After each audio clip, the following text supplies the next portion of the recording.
In the last few days, we have seen some escalated action in Russia and Ukraine. The United States has signed off on some further measures for Yes. Ukraine to attack Russia. What is your take on that situation as it's unfolding now and what it could lead to? Well, first of all, this is a home game for Russia. Now, I'm not making a case that Putin was correct. He was incorrect. He violated international law when he invaded Ukraine several years ago, a couple years ago. That aside, you're not going to defeat Russia.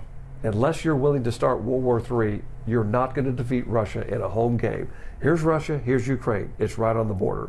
All the area in eastern Ukraine that the Russians are now occupying, the vast majority of people in those areas want to be with Russia. As Crimea, they wanted to secede from Ukraine and join Russia. That's how our country got here. I'm very amused when people said, well, you can't secede from your country. That's how we got here. So how are you denying them the right that was the very foundation of how we came to be as a nation? So if people want self-determination, I'm all about it. So if the people in Crimea want to secede and join Russia, there should be free and fair elections, and that should happen. You shouldn't be surprised. There has been a civil war going on in Ukraine long before Putin invaded Ukraine on the eastern provinces, and Ukraine, of course, has not allowed them their God-given right, in my opinion, to vote to secede.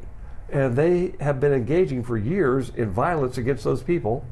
Putin invaded ostensibly to allow that secession, but for other reasons as well, which is illegitimate. But my main point is you got to deal with reality as reality is. Unless we're willing, or other countries are willing, to send in soldiers, you're not going to defeat Russia. Ukraine military is basically decimated. They've lost over half in dead and wounded. There's nobody left to fight. So we can send them billions of dollars in bullets and beans and missiles, but you're not going to win. It's just not going to happen. So let's negotiate a peace settlement that both parties can live with. What's very curious to me is this current Biden administration, oh no, we can't talk about a peace settlement with Russia and Ukraine. Out of the question. Total military victory is all we want.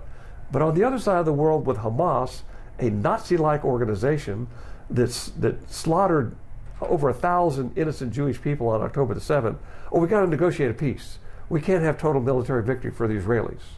So where you should advocate for total military victory, which is the Israel-Hamas war, they want a peace settlement.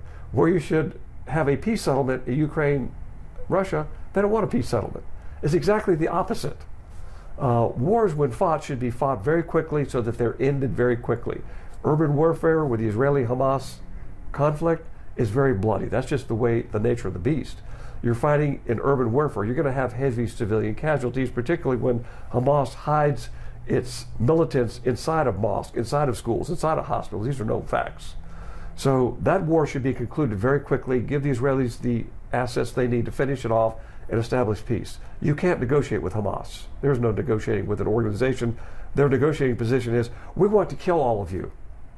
With Russia and Ukraine, we can negotiate a peace. It should be negotiated. There's no reason that a whole generation of children should have missing arms and missing legs, and civilians are killed, and it doesn't make any sense. Let's negotiate a settlement there. President Trump, that's his thinking. That's exactly his thinking. We're going to negotiate a peace in Ukraine and Russia, and we're going to give the Israelis the tools to finish this off quickly so we can have peace. I think that's the correct approach, in my opinion. Having been in the military for 20 years, 4 combat operations, I've been there, done that, seen it on the ground. From a tactical level, from a strategic level, it just makes common sense that that's the way nobody wants World War III. And so the Biden administration is very curious. In the last 2 months, they're now escalating the conflict. One has to ask the question, why? Why are you making this more difficult when we all know that this has to be settled in a peaceful manner? It's not the time to escalate. It's the time to have stability and to talk peace negotiations. In fact, I would hope the Biden administration could cut a peace deal in the last 2 months. That could be their legacy. That'd be a great legacy. Were you surprised at the actions in recent days to sign off on Yes. The weaponry? I was shocked that the Biden administration is escalating this conflict, and really they've got 2 months left in power. Why escalate it now? Let the next administration decide what to do. Your time has gone. You've had over 2 years to deal with this, and you failed. And you've cost the American taxpayers billions of dollars, and the propaganda was the next counteroffensive in the spring, in the summer, or the fall, and Russia will collapse. No, they didn't. And nobody that was serious, nobody that was a serious thinker believed in that propaganda. Certainly not myself. Having been to Ukraine many times, having been to Russia, it's just not going to happen.